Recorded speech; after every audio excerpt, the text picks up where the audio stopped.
BBC Radio York on a Monday afternoon. It's just gone 25 to 2. This weekend's York Festival of Vintage is back at the racecourse. The aim is to celebrate the fashion, the music and the style of the 30s, 40s, 50s and 60s. To tell us more, we're joined by a very giddy lady, and I'm not surprised because she's brought bits and pieces in to show us, Keeley Harris from the festival. What's the idea then behind this festival? Well, it's to celebrate those kind of early decades from the 30s through to the 1960s. I'm giddy because the weather's turning nice actually, so I'm actually seeing a bit of sunshine, so it's quite exciting then because hopefully it's not going to rain, which obviously makes a difference. So so it's basically lots of people come along, they dance, they bring their classic cars, they dress in the period that we celebrate, and it's all about those periods basically for the whole weekend.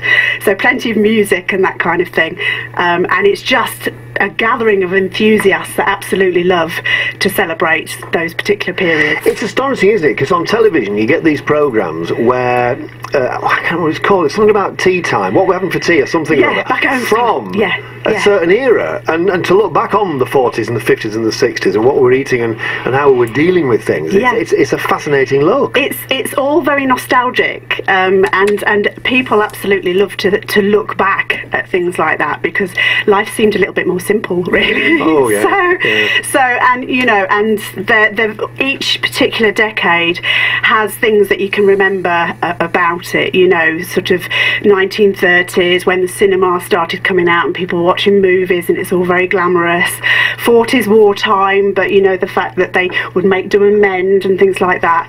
So you know, each decade has memories for people basically. So if people were to come along, what would they find there then? They'd find all sorts actually. Some people just think it's a vintage fair and it's not, because yes, there is an element of shopping, and I can guarantee it's the best selection of exhibitors you'll have ever seen in your life. They're collecting stuff up for months in advance.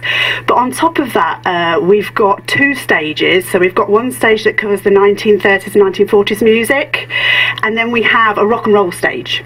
So obviously the rock and roll stage is full of dancers as well, all like doing rock and roll dancing, Lindy Hop, that kind of thing. We also, this year, there's a new dance hall as well, so if you don't know how to dance, you can learn. So yeah, you can have a go at Lindy Hop, lots of different types of dancing, and that's on all day as well. So you can either watch lots of people dance or you can actually have a little go yourself as well. There's loads and loads of classic cars. My favourite are the 1950s American ones actually. They're massive, but there are some really cute little 50s, you know, 50s and 60s minis and Morris Minors, which are lovely as well. So loads of those will be coming because the weather's looking good. Do you find as well that the people are actually, to some degree, still living in that particular decade? Yes, definitely. I mean, there are lots of people that come what I would call real enthusiasts, so they live it and breathe it. Most of those people really sort of like the 30s or the 40s or the 50s. So for example, lots of people will have the 1950s car, they'll do the whole house 1950s, they'll dress all the time in the 1950s look as well. So for some people that's it, it's their life and it's their lifestyle kind of thing. So what I do find is that people do come from all over the country to it because, you know, it's a hub for them to come along and dance and enjoy themselves for the weekend and really kind of just forget about being here now and being back in the 1950s. So how long has it been going? When did you realise there was a real market? Well, I started it 8 years ago. It was kind of one of those things. There was only really another vintage festival or two that were down south and nothing in the north. So I kind of came up with the idea. I used to have a vintage shop in York, so I thought York might be a good idea as a place. Did it for one day then and had no idea who was going to turn up, if anybody would turn up or anything. And then there was just this massive queue and loads of people flocked from all over, so then it just grew and grew and grew basically. So it sort of turned into this massive monster. People are coming from as far as New York, believe it or not, wow, for the weekend. Yeah, New York, some other people from Amsterdam. So people are really travelling from all over the place. You won't believe it. So you brought some pieces in. I mean, these are just great, aren't they? Some of these are my collection, because I do collect all sorts of things. I particularly like 1950s and 60s handbags. So I've got lots and lots of them, but I brought a really crazy one. It's a 1950s handbag, and it's a basket handbag, but it's got this great big pile of plastic fruit on the top. It's like something Carmen Miranda would wear. Exactly. I mean, where else would you see anything like that? I actually bought this from the Festival of Vintage about 3 years ago from one of the stallholders who goes over to America and brings stuff back, and it is bonkers. I've never used it. That's American, is it? It is American, yeah. What's it like inside? Yeah, I was going to say. It's just a basket inside, so you would just you know, fill it full of stuff. But in America in the 50s, they sort of had their harvest festival type things, so they would buy bags that had fruit or even like vegetables and stuff on them, and use it for that special day or that special weekend. So I don't think you'd ever find another one of those. It's pretty unique. I don't use it. I have a shelf full of them that I just look at because they're just so ornamental, actually. So it's bonkers. So that's 50s. I've also got the earliest thing is a little Bakelite Scotty dog, but it's actually a napkin holder. So you put your napkin through it, and Bakelite was something around in the 1930s, and they also had a bit of an obsession with Scotty dogs. So it kind of covers both angles there. So. And it's interesting as well because it's bright orange. Yes. You don't sort of think that no. it would be that vibrant. Well, this in the 30s. You wouldn't. I mean, the really popular colours were orange and bright greens and yellows.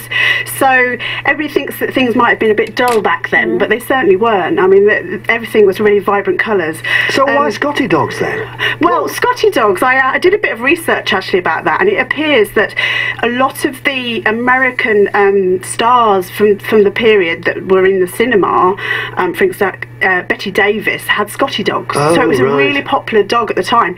So what ended up happening, they were producing all sorts of things, little brooches and Scotty dogs on bags and all sorts of things. So yeah, you'd have a whole set of these Scotty dogs sort of sat around your table when you're having a dinner party. And you've got a dress there as well. Yeah, the dress is really hard to get hold of, to be honest. You will find a few of them at the Festival of Vintage, but it's got a particular label in it, which is CC41, which is something that showed the rationing at the time, basically. So that in 1941 till 1952, you obviously had ration books, and you couldn't just go buy the clothes, you had to save up your coupons. So this dress has that label in it, which means that you can date it specifically to that period. And it's a really pretty dress. You know, it's white with beautiful flowers on it and everything like that. So again, things weren't sort of all brown and dark colours. So you'd collect your coupons. Yes. And then once you realised that you'd got enough, what did that mean? I mean, would you go out and buy that dress? Yes, you could go out and buy that dress, but because fabrics and things at the time were rationed like food was, so you couldn't just go and buy a new dress every week, you know, so you'd have to save up for these things. So this dates it. This is actually probably post-war, but they kept the rationing going till about 1952. But they always had these labels in because that defined that it was, you know. Can you hold it up and open it out, Keeley? See what What's it made of, Keeley? So it's actually kind of cotton, linen. It's quite a heavy drape on it, actually. But as you can tell, it's a fabulous shape. Yeah, it's not got a very full circle because they were limited to the amount of fabric they could use. So it's very strict guidelines that they had to follow when they were making these kind of clothes, basically. So that's 70 odd years old. Absolutely. You wouldn't tell, would it? No. You know, honestly, you wouldn't tell. Perfect. Yeah, absolutely perfect. It's missing its belt, but apart from that, it's absolutely perfect. And you could walk around York City Centre in that today. Yeah. You know, you wouldn't know. So. And you got some pottery finally. I do. I thought we'd better talk about the 60s as well, because that's the last decade that we celebrate at the festival, and probably it's my favourite. And the pottery I've brought in is from Hornsey, which is fairly local to here, the pottery. And it's just very bright. It's the rainbow pattern, so it's all different colours. It's something I collect actually, but it's just really here to say that as well as the fashion, you'll see all sorts of home stuff at the event and things like that. So I mean, these little vases you'll probably find quite easily around, but they just brighten up your living room. Lovely you know? colour. Yeah, I do. Yellow and sort of. So anybody can turn up. Absolutely, yeah, absolutely. You don't have to dress the part if you have. You don't have to go out there and buy an outfit specifically. Lots of people are planning their outfits, but yeah, you can turn up on the day. It's £14 for an adult. Children go free, and we're on 10 till 5 both days. That's Saturday and Sunday. Saturday and Sunday. At the racecourse. Yeah. Brilliant. Terrific. How lovely. Wonderful, isn't it? Have a fab time. Terrific. Keeley, good to see you. Thanks ever so much. BBC Radio York. Cake and a cuppa.